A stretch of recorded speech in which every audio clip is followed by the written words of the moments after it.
Good morning class, hope you are fine. Today we are going to start reading chapter number 4. In this chapter we learn about how to measure the weather.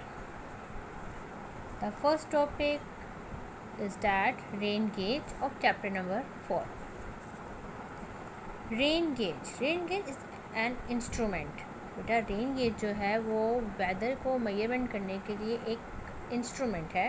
अब इस instrument से हम जो है क्या major करते हैं, amount of rain that has Fallon, जो बारिश जो है वो जो कि गिरती है उसकी मेजरमेंट, उसे मेजर करने के लिए हम जो है वो रेन गेज को के इंस्ट्रूमेंट को यूज़ करते हैं. ठीक है. This is a metal and plastic container. ठीक है, एक तो ये मेटल का और प्लास्टिक कंटेनर है. अब आपने यहाँ पे आ जाए बेटा, वो कहते हैं कि आपके पास एक कंटेनर है. अब आपको पहले पता होना चाहिए कंटेनर क्या होता है. कंटेनर की डेफिनेशन देखें, सच एज अ जार और बॉक्स, या तो एक जार की तरह या बॉक्स की तरह का होता है. इसे कंटेनर आप स्पाइसेस जिसके अंदर रखते हो वो भी एक कंटेनर होता है. ठीक है, तो ये क्या होता है, ये जार बना होता है, लेकिन ये किसका है,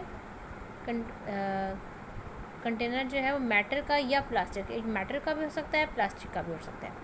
अब इसके कहते हैं कि टॉप में फनल होती है. फनल क्या है बेटा, फनल की आप डेफिनेशन देख रहे हैं. फनल जो है वो एक ऑब्जेक्ट है with a wide circular top, जिसका जो टॉप है वो खुला सा सर्कुलर, वाइड यानी कि फैला हुआ, चौड़ाई में फैला हुआ हो, एंड नैरो शॉर्ट ट्यूब. उसके बाद क्या होती है, एक पतली सी शॉर्ट जो है वो छोटी सी ट्यूब होती है एट द बॉटम पे. इसके बाद वो कहता है कि inside the container is a glass cylinder mark in millimetre. अब इसके अंदर आपको नज़र आ रहा है ये ग्लास सिलेंडर है जो कि जिसको मिलीमीटर आपके पास एक्चुअली में एक लेंथ मेजर करने का यूनिट है जो बहुत स्मॉल होता है.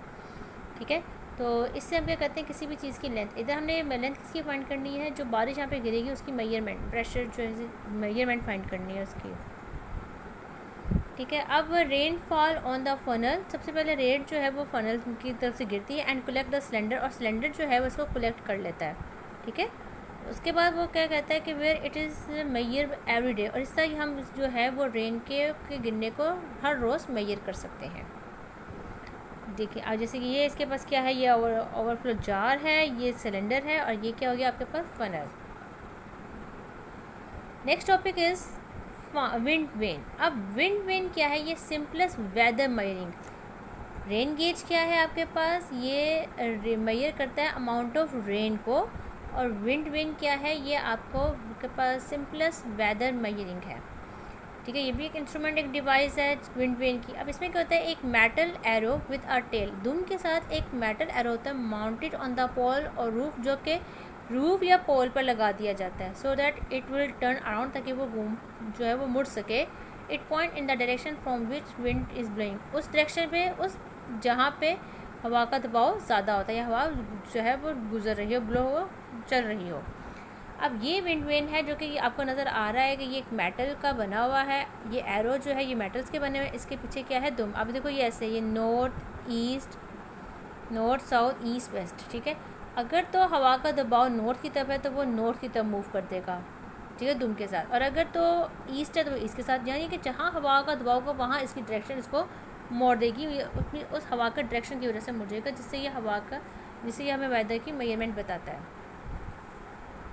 जी बेटा, नेक्स्ट टॉपिक है हमारे पास थर्मोमीटर. थर्मोमीटर जो है एक्चुअली में टेम्परेचर मेजर करता है. ठीक है, थर्मोमीटर जो है आपके पास वैसे जैसे कि आपको घरों में आपके पास एक थर्मामीटर जो आपका बॉडी का टेम्परेचर, जब आपको बुखार हो जाए तो आपको बॉडी का टेम्परेचर बताता है, बिल्कुल इसी तरह जो है वेदर पर्पस के लिए भी एक थर्मामीटर है जो मैक्सिमम और मिनिमम थर्मामीटर है. ठीक है, यहाँ पे वो मैक्सिमम और मिनिमम थर्मामीटर से कहते हैं. ठीक है, जो वेदर पर्पस के लिए थर्मामीटर होता है उसके लिए क्या जरूरत होती है, मैक्सिमम मिनिमम थर्मामीटर. इसमें क्योंकि मैक्सिमम मिनिमम थर्मामीटर की क्यों हमें एक्चुअली में ज़रूरत पड़ती है, क्योंकि ये instant show us the highest and lowest temperature, जिसमें ये हाईएस्ट और लोएस्ट टेम्परेचर के बारे में बताता है. ठीक है, जो पर्पस जो वेदरिंग के लिए, जो वेदर पर्पस के लिए टेम्परेचर है, उसके लिए हमें मैक्सिमम मिनिमम थर्मामीटर की ज़रूरत होती है, जो हमें हाईएस्ट एंड लोएस्ट टेम्परेचर के बारे में बताता है. सिंस थर्मोमीटर जो है इस जस्ट यूजली एवरीडे। अब उसके बाद क्या होता है कि वो हम ये वापस रीसेट, ये हर रोज़ के टेम्परेचर के बारे में बताता है और उसके बाद टेम्परेचर बताने के बाद ये क्या हो जाता है, आमतौर पर रीसेट हो जाता है। अब ये क्या, ये यू शेप ट्यूब होती है, ठीक है, जैसा कि आपको नज़र आ रहा है क्या है, ये देखिए ये यू शेप आपके पास ट्यूब है।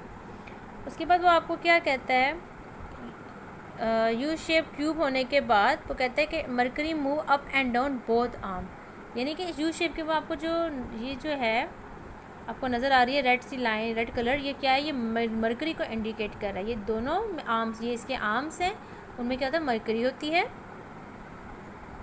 As a mercury goes upward in the hot colour, अब जब यानी कि जब मौसम गर्म हो तो मरकरी क्या करती है, अपवर्ड की तरफ मूव करना शुरू कर देती है।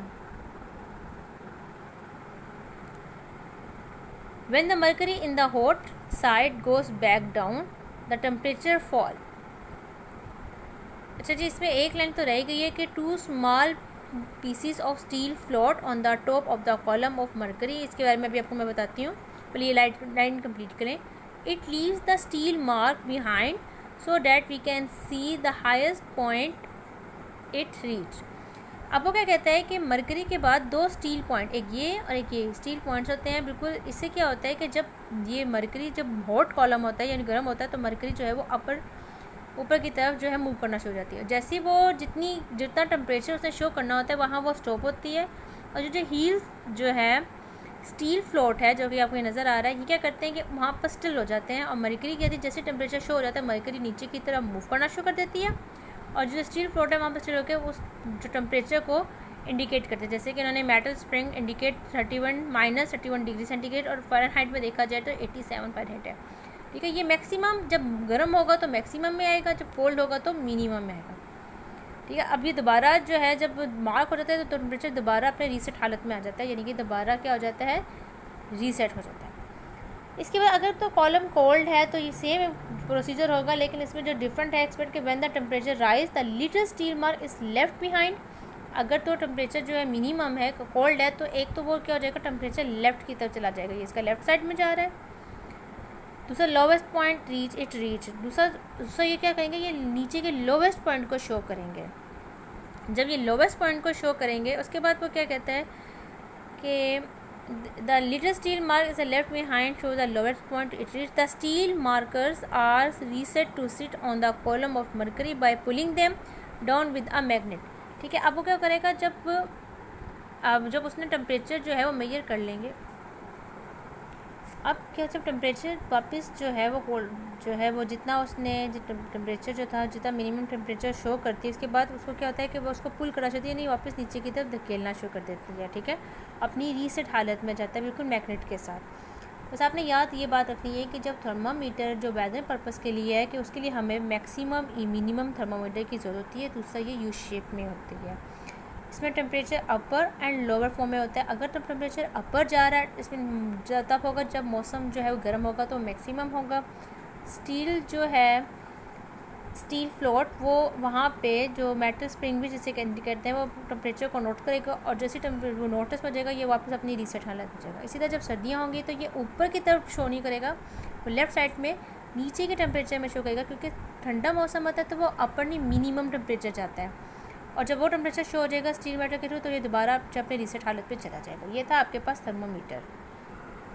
अब आपके पास आता है नेक्स्ट है बैरोमीटर। बैरोमीटर जो है वो प्रेशर और वेट जो है हवा का प्रेशर और वेट मेजर करता है।